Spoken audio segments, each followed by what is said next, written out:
I was born in a poor neighborhood in my city, Belo Horizonte, Brazil. I'm married, I'm Christian, and we are expecting a daughter, Aurora, who will be born in 3 months. I became the most voted federal congressman in Brazil, and I'm here to warn you about what's happening in my country.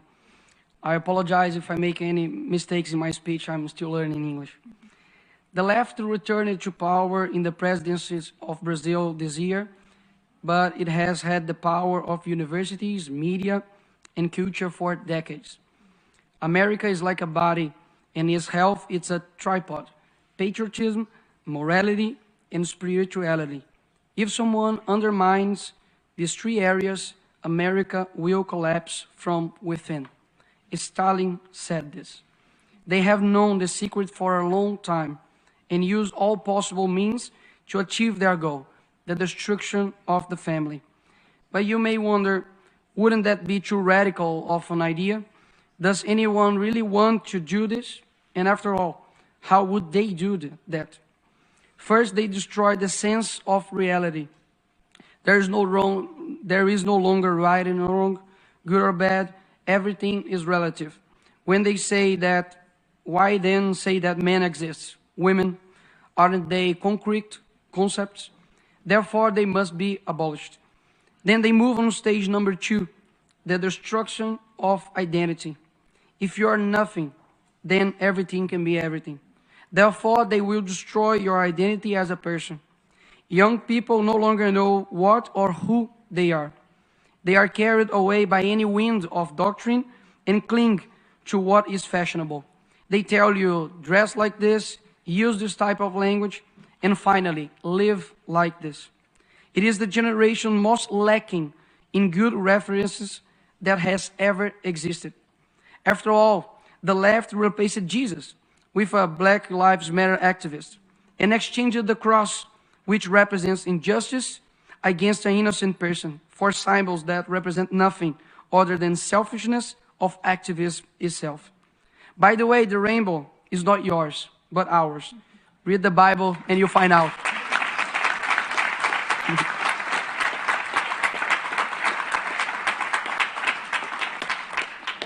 Also, beauty no longer exists. The focus is on shocking, whether in fashion, music, films, and TV series.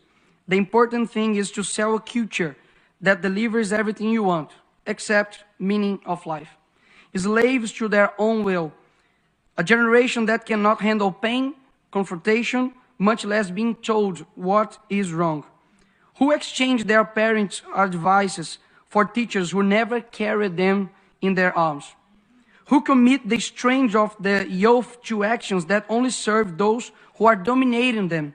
They are too foolish to know that they are being used and who uses them. Like those who campaign for abortion, but ignore that 75 years ago, the Universal Declaration of Human Rights was published, which in its 3rd article states, everyone has the right to life. This is a 12-week-old baby.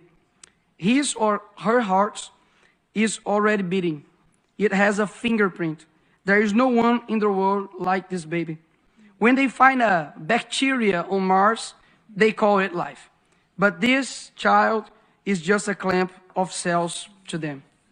To those who propagate death and help the largest silent genocidal movement, we will respond with a culture that recognizes the sacredness of life and encourages its acceptance. I renew my commitment of protecting the lives of children, both before and after birth. This is the first and most fundamental of rights. Without it, nothing else is possible. But this is not only tool they use to change our culture. Men who use it to lie about their ages, to go to war and fight for their country, but now lie about their biological sex to compete with women. How did we get to this point? Who is responsible for creating this generation? Where are the men and women with the courage to say they will not bow to tyranny? Are we watching the world collapse in front of our eyes and we are just going to watch it? No. We ain't nobody's slaves. Our freedom was achieved with a lot of sweat and blood. And it would be very naive to believe that it would be not with sweat and blood that we would maintain it. I come here to give a message to all who those still have hope in changing the world. The world will be a better place if there weren't so many people promising to improve it.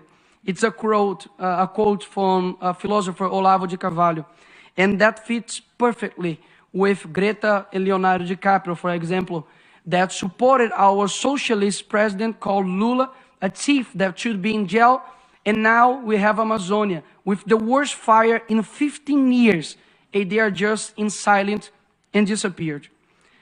Let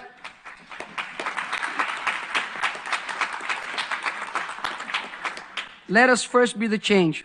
I know that the situation looks terrible and that conservatives tend towards private life, his work and his family. But if we don't rise up for public life, our private life will be and is in danger. To do this, we need to raise educators who will dictate new directions for UNESCO, for example. Education that teaches and not doctrinates. New judges who will honor the magisterium and deliver justice. And not like some of Brazil's Supreme Court who have betrayed the Brazilian people and persecuted their political opponents. New teachers who will use the classroom to train students and not activists.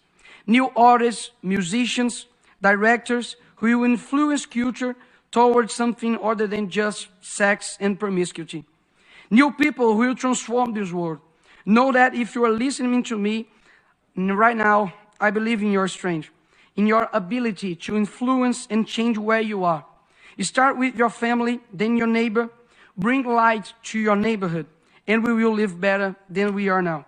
We never know the extent of our influence, where our voice will reach. But I hope I have reached your heart, because I'm speaking from it. Love is the only thing that transcends time and space. So I hope this speech resonates across generations. To complete, I always say a phrase in Brazil. The present is theirs, but the future is ours. But I hope that one day I'll say, the present is ours, and so is the future. Thank you very much.